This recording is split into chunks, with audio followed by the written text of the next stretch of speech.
Coming up on this edition of Two Right Turns, we're joined by Peter Woods to talk big man touchdowns, by Harris Sewell to talk about 9 offensive lineman personnel sets, and by movie star Keith Adams Jr. Two Right Turns starts now. They take those two right turns, and when they make the final turn, they can begin to hear the crowd and the noise of the open end of the stadium. Here it is, the most exciting 25 seconds in college football. Hello, everybody, and welcome inside Studio C of the Clemson Athletics Branding Institute for another episode of Two Right Turns, the Clemson football podcast. My name is Ross Taylor, your host for this episode, and I'd like to introduce 3 special guests. Let's go around the room if you guys don't mind saying your name, position, jersey number, and hometown. Keith Adams Jr., running back, St. George, Utah. I'm Peter Woods. I play defensive line, and I'm from Alabaster, Alabama. I'm Harris Sewell. I play offensive line, and I'm from Odessa, Texas.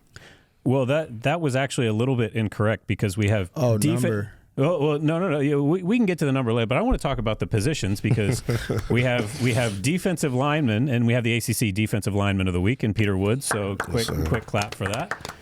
But you left off offensive weapon / running back. I was just giving you the super modest answer. It was coming though.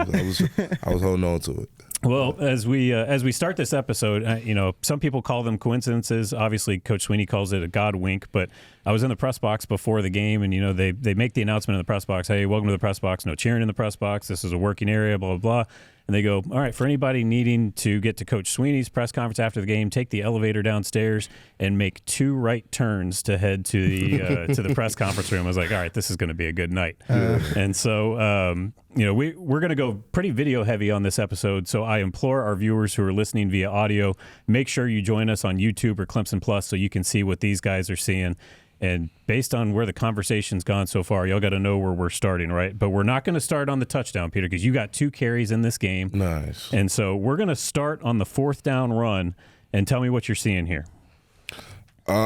Usually, when I get the ball 4th down, I just always think like I just got to get it, like no matter what it takes. And then usually, when I come out on the field, I'm always assuming everybody thinking I'm gonna get the ball.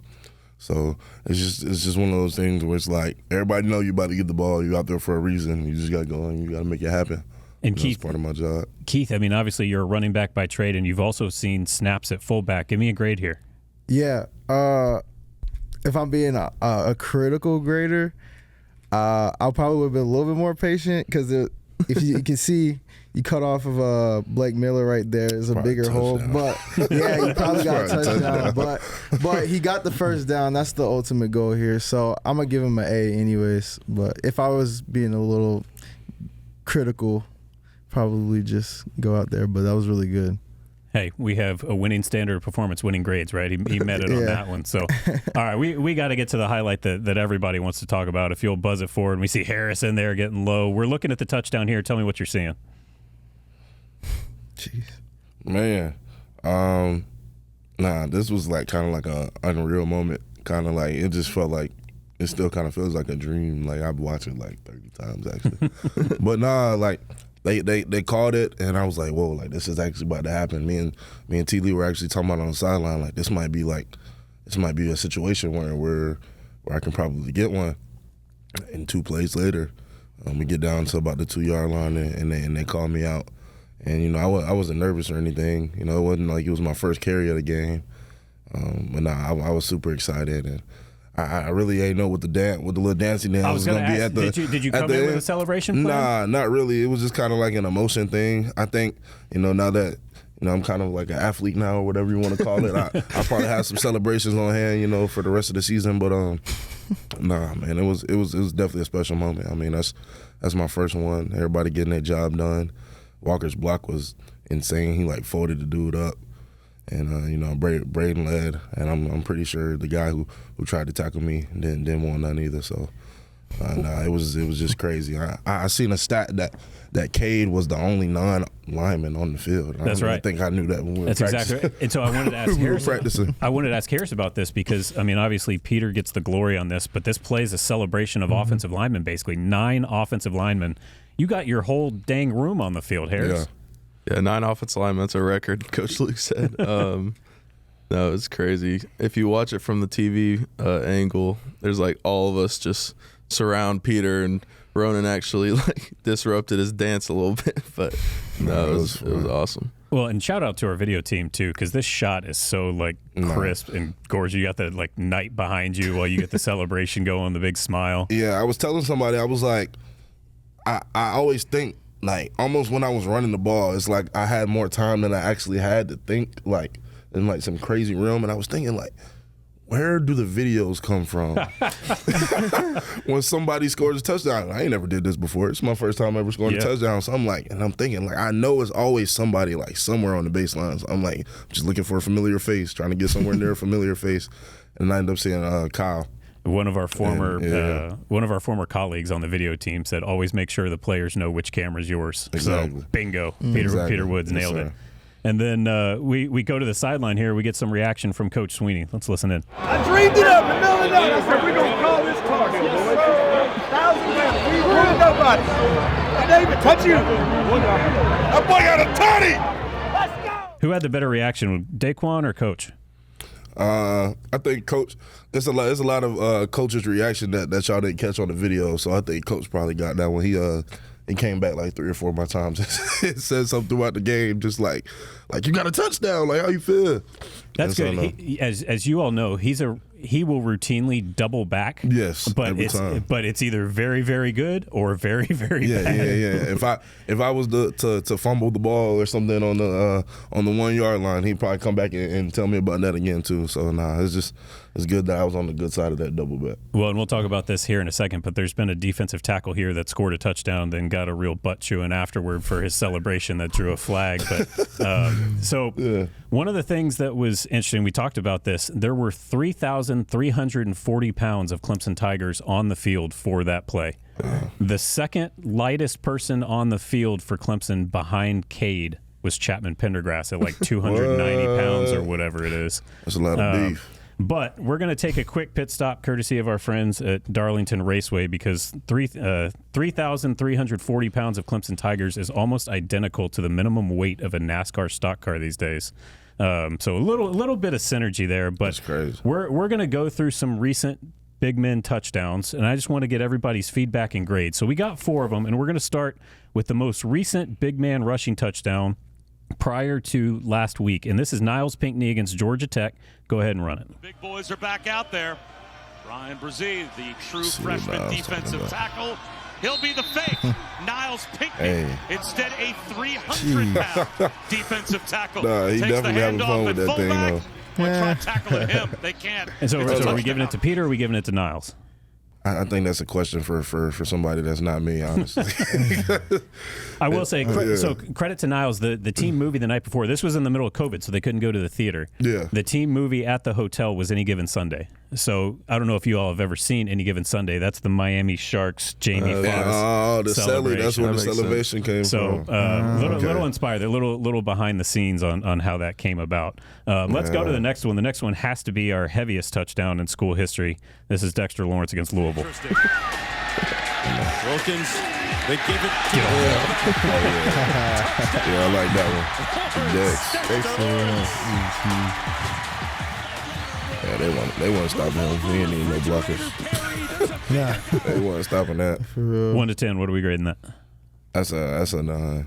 That's a 9. They wasn't stopping him. I feel like he probably could have pulled a little celebration out of the hat. You know what I'm saying? But I understand. He didn't have the big Dexy dance yet. I understand what he was going through in that moment. Like, I almost forgot to celebrate too. I was like, bro, I just scored a touchdown. Like y'all don't do this.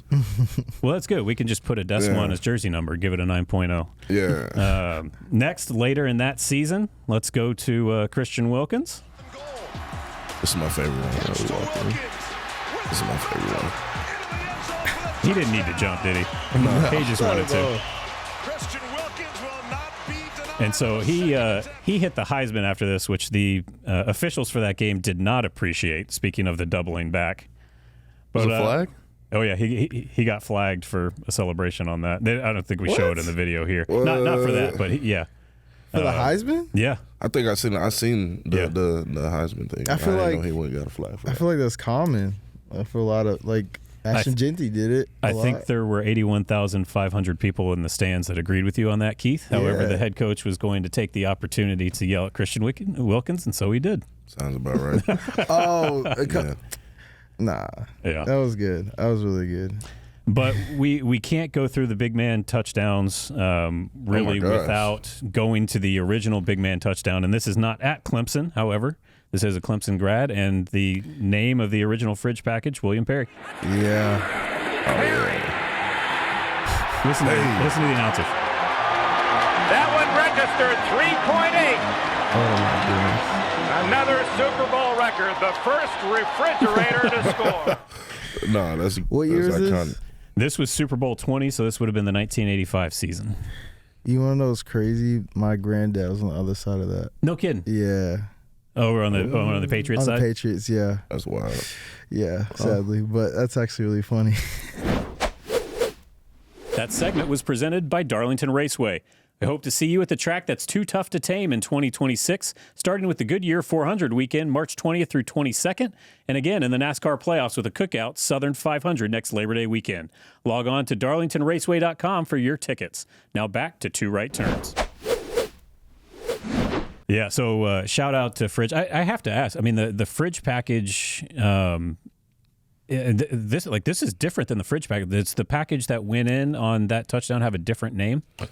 I think that it's just kind of like different variations. Okay. You know what I'm saying? You know, when you got a bunch of big athletes, you can kind of move them around and kind of interchange them all different types of ways. You know, we got a Walker Parks in the fullback and Braden Jacobs blocking in space. You know, everybody can't do that. So it's a very interchangeable thing. The reason I was asking is last year on a podcast, Peyton Page goes, and don't worry, we got deep freezer coming soon. So I didn't know. I feel like we should change the name. I didn't know if that was deep freezer. And if it's not, it needs to be deep freezer now because that's just so fantastic. Shout out Peyton Page with the New York Jets. We love you. We miss you, buddy. Hope things are great up there. My dog. Harris, wanted to chat with you a little bit. Originally for the folks that saw the request for mailbag questions go out, initially Braden Jacobs was going to join us on this podcast. We had a late academic commitment pop up, and as Coach Sweeney likes to say, what's the number one thing in our program?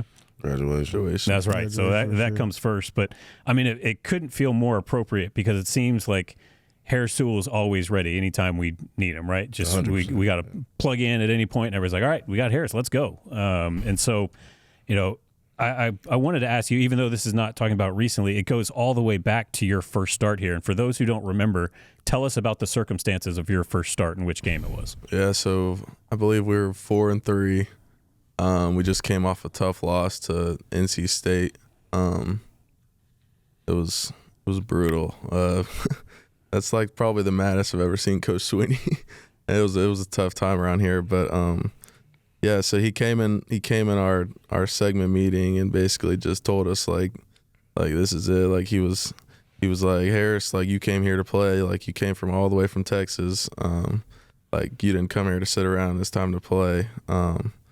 And we had Notre Dame that week, and it was surreal. Like I remember, like that week flew by, and then I got to Saturday morning. I think it was a day game. But I woke up Saturday morning. I was like, holy cow! Like I'm about to start against Notre Dame. Yeah, it was just surreal. And then we won. It was just after the game. It was insane. Probably one of the best feelings ever. When you step in, a true freshman, your first career start, national television against a ranked Notre Dame team, and you help power Phil Maffa to just a monster game. And then it's the last couple weeks, it seems like there's been, coming out of the first open date, just renewed physicality from the offensive line. And we want to go first. We're going to look at the video here. We're going to go first to a play from North Carolina. I don't know that I've ever seen you this pumped up. Tell me what we're looking at. Yeah, just Get you some. yeah. Kind of the thing when we pull. Coach Luke always talks about run with no breaks, and I don't think this guy really saw me coming. And when they get into Okie front, sometimes they have a linebacker on the edge, and that's a matchup we like. So when you see a lighter guy over there, do you start salivating? Yeah, you kind of take a little peek, and then kind of start licking your chops.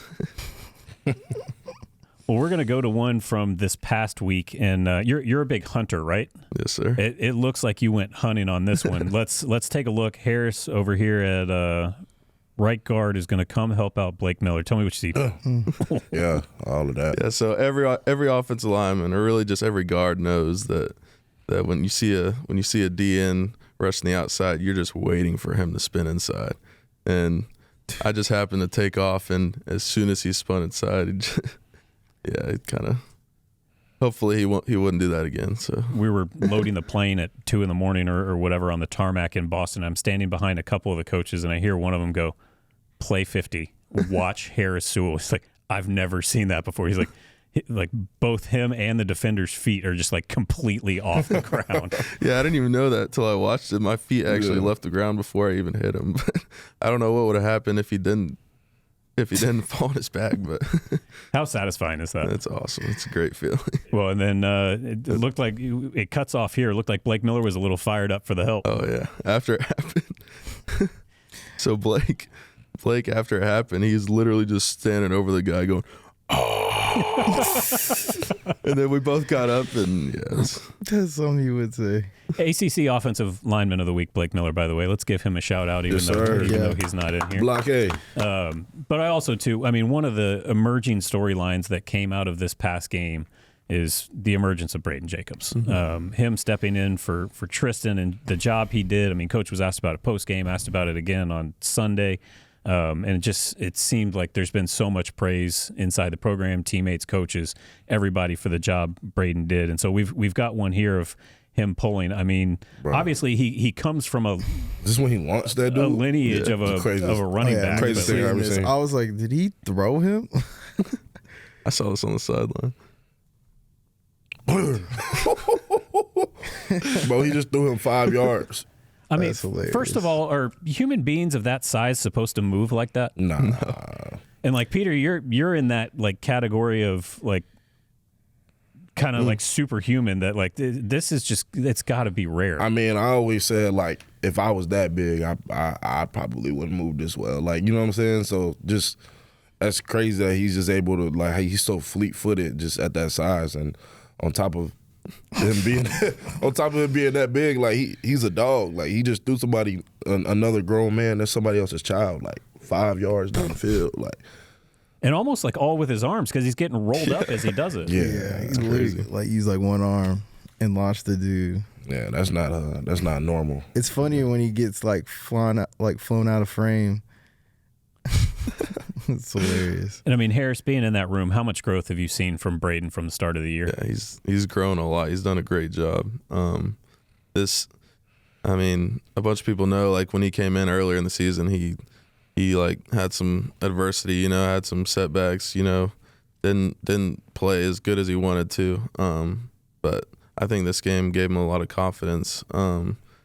He's done a really good job. He's so big, if he just gets his hands on people, he can just hold them and stop them. They can't go anywhere. He has a lot of mass, and you can see there that he uses it very well. Well, we've already talked to one of the running backs in the room. We want to talk to the other, and that's the leading rusher from this past game with 49 yards on 7 carries. Don't leave your man hanging. My bad. But you get all 7 carries on that final drive, and we want to take a look at the touchdown. Tell us what we're seeing. I see Hammerhead sharp. Yeah, so I'm obviously I'm not going to go to the left. I'm going to get backside. I'm going to go for the smallest guy on the field. So I see 2. And it's just a small hole. But I just know that I'm not going to fall backwards. So I just use my momentum, my forward lean.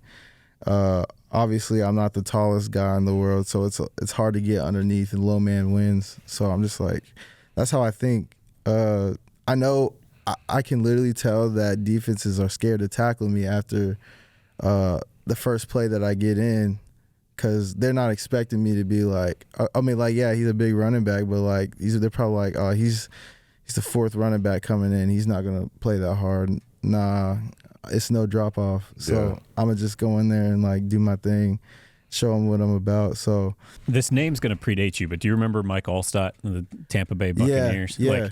you don't have the same body type, but you kind of run like him, so it kind of catches people off guard. Yeah, I feel like it does catch people off guard when I get in there, but like, well, it won't anymore. There's tape now. Yeah, Number 2 didn't want any part of that. I'm talking about. I was like, y'all better give him that touchdown away. He just took us 80 yards down the field in the last drive. Yeah, but I mean, shoot, same thing last year, Wake Forest. I'm just gonna make sure that there's no drop off. I'm gonna show everybody like, hey, I'm here too. I mean, obviously, hopefully going forward I get more opportunities, but this is just me making a statement, showing people like I'm not to be messed with. It's hard to tackle a running back like me. So and Peter mentioned it. Who was the first person? Who came up with, or who was the first person to use the nickname Hammerhead? Where did that come from? Coach Riley. That was Coach Riley? Yeah. I don't know where it came from, but he just called me Hammerhead, and I was like, that's actually kind of funny because, yeah, obviously, like, I didn't know if he was talking about like the shark or like the villain from like Spider-Man. So I was like, okay, well, and then everybody else started saying it, so I just kind of went with it. It feels appropriate. Yeah, it just makes so much sense. Like when you watch him run, it's like he behind his pads, like the hammer. It makes so much sense. That's right. It's funny, you don't run away from people, you like run to people. Yeah, because I mean, so my dad played linebacker, and my dad wanted me to play linebacker, but like it was hard for me to like run to the I'm a physical player, but I gotta go to the ball. When people are coming at me, it makes it easier.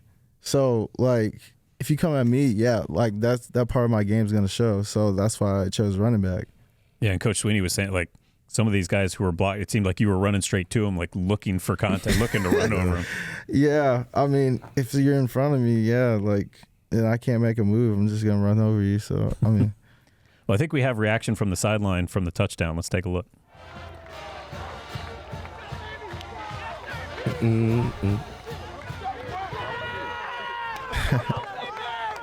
Oh yeah. Hammerhead, keep at it. You know how we going. Yeah, that's hype. That's hype. I love it. I just love celebrating all my teammates, everybody supporting me, because I mean, everybody works hard in practice. I mean, obviously not everybody gets in every game, so it's really special when we get an opportunity to let all the backups get in the game and stuff. Yeah, I mean, you're 59 minutes and change into this game, and you've got 79 guys, either on the field or on the sideline that are all stoked to see you perform like that. Yeah, this is the end of the game, and everybody's still cheering. Like that just shows how much of a family we are and how much we support each other.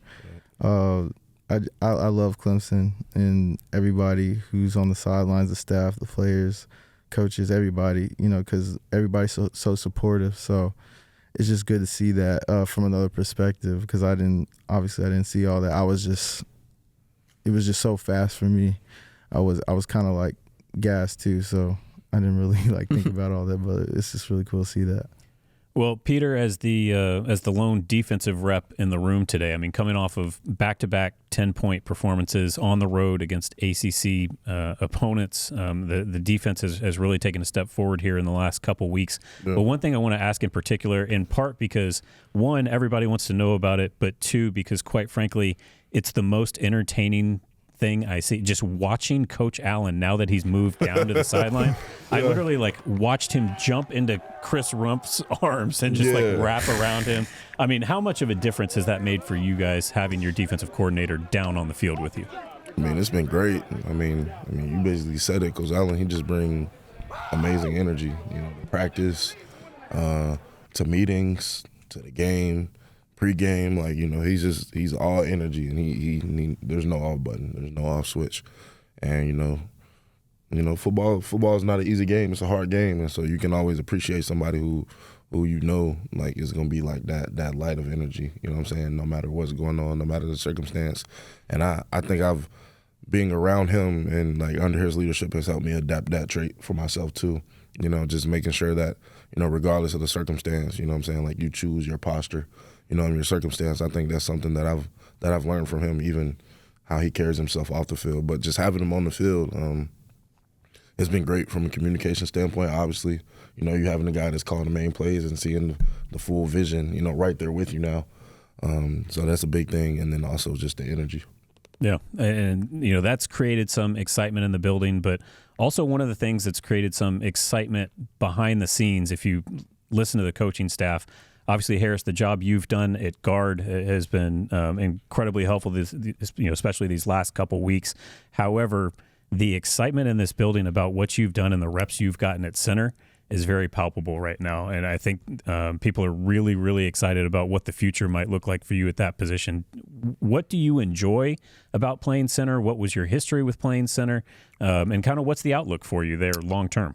Yeah, I played a little bit in high school, probably half a season, I think my junior year. But no, I really enjoy playing center. I kind of like being in control, and Coach Luke's really helped us like understand the game more and safety structure and defensive structure and all that. So I think he's really helped us like from a mental standpoint, because I think at center like that's really important compared to like the other positions. But no, I'm really excited. I love playing center. I think it's kind of where I fit long term. But no, I'm really excited. Well, and for a football novice like me, everyone talks about the importance of athleticism at the center position and why it's such a good fit for you for that reason. What is the real value of having more of an athletic presence at that spot? Yeah, no, I think it helps. I think it's really good to get to play guard and kind of get to experience that. So like when you're at center, you kind of know what playing guard is like, and it kind of helps you to like, I don't know, it helps you understand like what they're going through and kind of like where you can help and stuff like that. So for sure. So right now it's time for us to open up the fan mailbag presented by the South Carolina Department of Social Services. Learn more about public adoption in the state of South Carolina at dss.sc.gov. Should be fun. So we'll go around the room first. If you could play another sport at the collegiate level, what would it be? I'll put it this way: you don't have to have the ability, but if you could just pick a sport, what would you want to be great at? I'm not really good at it, but I think I would love to play soccer. Okay. It's probably the most popular sport in the world, and I feel like, dude, I cannot imagine how many red cards you would get. Oh my goodness, nah. Like I said, I don't have the ability to do it. My girlfriend plays soccer, but like, when I watch her, it's like, dang, like she's like really good at this thing, and I suck at it. And but it's a lot of running too. I don't know, but I obviously don't have the ability to do it. But I think soccer would probably be the one that I would choose. Well, if Mike Noonan needs an enforcer, he knows who to call. Peter? If I could play another sport. I say like baseball. Yeah. But I was pretty bad. I was pretty bad in junior high. What position we slotting you in? I play every position in baseball, but like right field. Okay. Yeah, so I play like first, second, short, third, catcher. I pitch, center, left. Like I played all that like through like all my years of playing baseball. We'll just go slot you in right in front of the Cajun Cafe. Man, we right there, and I can probably grab a snack when I was a left-handed batter, or no, it'd be the other side. Right-handed batter. Grab me a snack. But probably baseball. For I played, and I thought I was pretty good. I just kind of had to choose between like baseball and football, and which one I thought I'd take farther. Harris? I played baseball my whole life. I played first and pitcher and catcher, a little bit third, but I think I'd play golf. Oh yeah? Mm-hmm. How's your game right now? Not great. Yeah. Yeah, well, I mean, we don't get a bunch of time. Yeah, never ask in mid-October. Yeah. Even if it's good to begin with, it's never great in the middle of football season. All right, next question. If you could play with a Clemson legend, who would it be? My dad. I was going to say, you better answer this one right. Yeah, my dad. I think that'd be really cool to play with my dad. Y'all meet in the A-gap. Who's winning? Him. Yeah? Yeah, definitely him. That dude's built different. Honestly, like a multi-time All-American to prove it too. Yeah, and like because we both have a low center of gravity, and he probably, like, for me watching his highlights, yeah, that dude's broke people's collarbones and everything. I don't know about that. I'm not gonna lie. If it was me and him, it'd probably be my dad. Peter? Man, I'm just thinking, even while Keith was answering, I was thinking. I just got so many names going through my head for different reasons. Like, Give me a couple. You don't have to pick one. I don't know. I just feel like I would definitely want to play with like D-Hop or somebody. Yeah. Like it's just something about like being on the field, being on the sideline on defense, and just like you just know like when a ball is going up, like it's gonna get caught. Like, you know what I'm saying? Like, you should have a front row seat to greatness. Right. Like, it's just like every time the ball like goes in the air to Brian Wesco, I'm like getting up out my seat like defense, like, you know what I'm saying? And then like if it don't go our way, it's like but like next time I know it's gonna go our way. You know what I'm saying? It's just having another weapon, you know, just to watch is always fun. Just watching like explosive offenses and stuff. But from a defensive perspective, I don't know. There's so many great. It's a long list. Yeah, there's so many great defensive players. Who's the first one that comes to mind? Probably played with Grady Jarrett. Yeah. Yeah, I met him a couple of times, and like I know like what type of guy he is. He's cool, and then like just like watching like how he played, I think that he would. I mean, I think we'd gel right in together. Like, and that motor would be contagious too. Yeah, that he played with a high motor. What about you, Harris? I don't know. I was trying to think over here. It's tough. It's a tough question. It is. There's a ton. Let me ask you this question. Who would you rather block for, Travis Etienne or CJ Spiller? I don't know how I'm supposed to pick that. Well, if it helps, our fans can't either, so you're in good company. I'd say, I feel like it got to be Spiller, though. but the thing is, I grew up watching ETN. That's true. So like, I don't know. I put you in a tough spot, didn't I? That is a tough spot.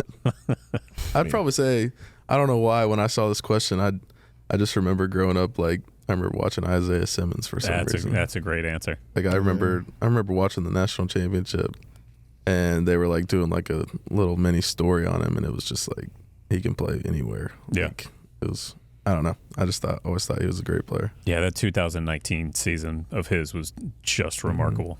Following in 2018, when Clemson won the national championship, he was honorable mention. Didn't even get All ACC in the next year. He beats Micah Parsons for the Butkus Award as the top linebacker in the country. So, an incredible season. There are children of all ages in South Carolina who are in need of a forever home. Many are teens, siblings, or have complex medical needs. Public adoption through the South Carolina Department of Social Services can not only be life-changing for them, it can be life-changing for you too. When you provide stability, guidance, and support, you're giving a young person the foundation to succeed. Learn more about public adoption in South Carolina at dss.sc.gov. So as we start to wrap up, I wanted to talk a little bit about off-field passions. And first, I want to go to you, Harris. We talked about hunting a little bit earlier. What is it you enjoy so much about hunting, and how does that translate to something that helps you out on the football field? Yeah, there's just something about, being like out in nature and out like in the woods by yourself. I don't know, it kind of is just really peaceful, and you kind of in your own thoughts. I don't really get to do it as much anymore, but whenever I get the chance, it's a lot of fun. And I've kind of had the opportunity to like take some of my friends that like may not have got to do that before, and that's been a lot of fun and really good opportunity. Like this past summer, I took CV, who's my roommate. We went to Texas to my ranch. We went and stayed with my grandparents, and we had a great time. Yeah, like he got to experience some things like he may not have got to experience, and so I think that's really cool. And then Peter, football might be the second best thing you do behind singing. Yeah, that's what I've heard. A lot of people ask me why I just throw my body around and play this game when I could just go make some music or something. But I mean, how much has music had an influence on your life? A big influence, I would say. I think music is part of the way that I process a lot of things. I mean, it's so much in music, just beyond like being able to sing and stuff like that. Just the different messaging and stuff that you get for just different moments in your life and different songs. It just like sometimes it can change your mood. If you think about the different songs and stuff that you listen to, how powerful music is. I mean, get you ready to play a game. It can put you in a peaceful mind state. It's a lot of beauty in music just outside of just having that talent. So I think that's probably my favorite part about, just being musical and stuff like that. And people know about Peter the musician, but not many people know about Keith Adams Jr. the actor. Hey. Tell us. So we've got some photos here. Tell us a little bit about what we're looking at and what this was. Yeah. So basically, me in like the little costume with the ray gun. I'm like basically in the movie, I'm a futuristic warrior or general or something like that, and I kind of have to like save the world, and I have to like hack this computer and everything, get this jump drive and all this other stuff. I'm like doing this. So that right before, actually, that picture was right before I had to do all the running. So I had to do like 50 running scenes, and I kept running everywhere, and I was all sweaty and hot. Well, they found the right guy. I know, yeah. This is like right after Matt, or right in the middle of the summer workout. Yeah, this is like program. summer workout. So I'm like having to leave from workouts, go film a movie and stuff. It was wild, but I had a great time. I wouldn't change it for the world. That was so much fun. And then down here, my It's Your Wiener, I'm doing like a commercial, and this is kind of like the first time people are seeing me. So like, basically, I'm like a football player in the movie, and the cast is looking for like a local celebrity to like be in their movie, and I happen to be like the local celebrity football player. They're coming to me asking me like, "Hey, we saw your commercial. Would you like to be in our movie?" So that's kind of like why I was doing the commercial and everything. That's very meta, very like through the looking glass of the football player playing the football player, joining the movie. Yeah, exactly. They kind of wanted it to be like what's actually happening, so that's how they kind of set it up. So it's pretty cool. Well, and tell us a little bit about how this came to be. This is through Clemson University's film school. Is that correct? Yeah. So pretty much, Sam was kind of like scouting out the football facility because he wanted to use the football facility for the movie and stuff. And I kind of ran into him, and I was like, "Oh, like he's doing a movie?" He's like, "Yeah." I was like, "I'd love to be in your movie." And then they kind of asked, they're like, "Oh yeah, we're doing auditions today." And I was like, "Okay, well, let me try. I'm gonna come." So like literally like 3 hours later, I go to the audition, and they emailed me telling me like, "Hey, you got a part," and I'm like a really big part in it. So I'm like, "Okay, great." So they're like, "Yeah, you're perfect for it." So it was a really cool opportunity because I've always wanted to be an actor, and obviously I'm taking advantage of all my opportunities at Clemson University. So this was a big part of it, and yeah. What was the audition like? Basically, you had to improv.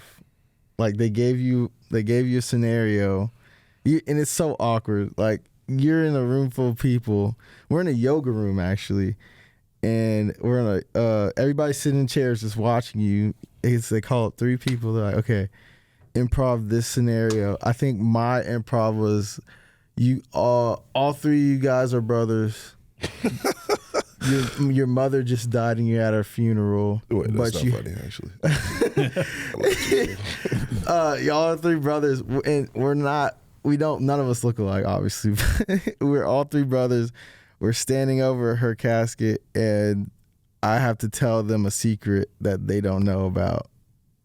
And we just improv'd it, and we had to like go based off of what the information they gave us. But that was good. That's really impressive too, because improv is a separate skill from acting entirely. Yeah. Thankful to my communication major, it helped me a lot with kind of thinking and thinking of things to say, and obviously acting it out was the harder part. But I did take acting classes in high school, so like after every football game, I'd go to Alliance Theater in Atlanta, Georgia, and I would take acting classes because I always wanted to be an actor too. So I think that helped me a lot with it. I had a lot of fun with the audition though, and I think that's why they liked it so much. It was really cool. But it's just a whole different side of me. So that's really cool, and I love seeing this because it's so easy for people in the general public to forget. Like you guys are students too, and you guys live in this community too. Like, to see you all take advantage of everything that Clemson University and the community of Clemson and upstate South Carolina has to offer, beyond all the awesome, cool things that you guys get to do as part of this program. It's just always really rewarding to see you guys having a great student experience. Yeah, for sure. So as we wrap up here, obviously big challenge coming up this week, really good SMU program that, over the last 2 years, they're 10-0 against every ACC program not named Clemson. Really, really strong team. Kind of what is y'all's focus as you all enter this week? I'd say just keep that rock turning. We're getting momentum ourselves, and we're a confident team too. Last time we played them, we beat them. They're a really good team, but we got confidence in ourselves. We know who we are. Getting right back on track, and we threw away the rearview mirror. So we're just looking forward. Yeah, I just say it goes back to earning the right to win. These past 2 weeks we've had great weeks of practice, and I think, as it should, it showed out on the field.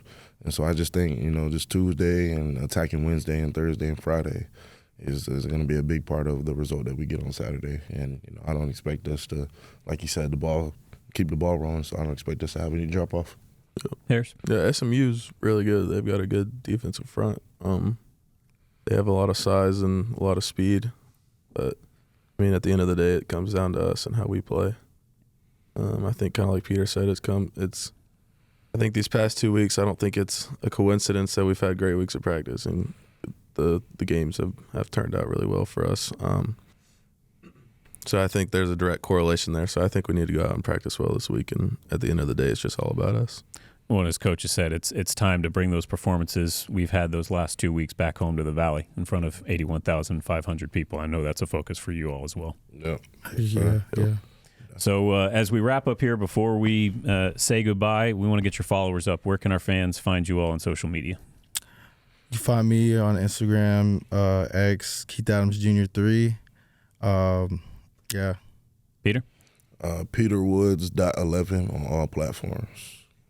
Harris.Sewell on Instagram. All right, guys, we really appreciate your time. That's going to wrap us up from Studio C of the Clemson Athletics Branding Institute.